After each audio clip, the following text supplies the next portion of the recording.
අපි යම් private hospital එකකට ගිලපෙන්න. මේ දැන් ඔව් දැන්.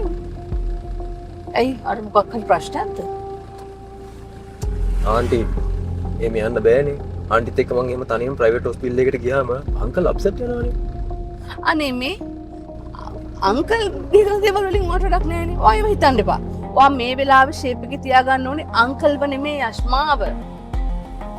ඇයි මං ආන්ටි විතරක් ෂේප් එක තියාගන්න ඕනේ? අපේ ගෙදර බරපතල තීන්දුව తీරන සේරම ගන්නෙ මම. ඔයාට උනත් මොකක් හරි බරපතල තීරණයක් ගන්න වෙච්ච දවසකට ඔයා ෂේප් එකේ තියාගන්න ඕනේ මාව අංකල්ව නෙමෙයි. අංකල් මොකද්ද? කමි හුළඟ වගේ එහාට යනවා මෙහාට යනවා කාටවත් ඇති වැඩකුත් නැහැ.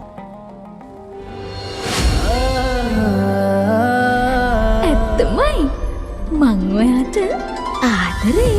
මැයි 11 වනදා සිට සතියේ දින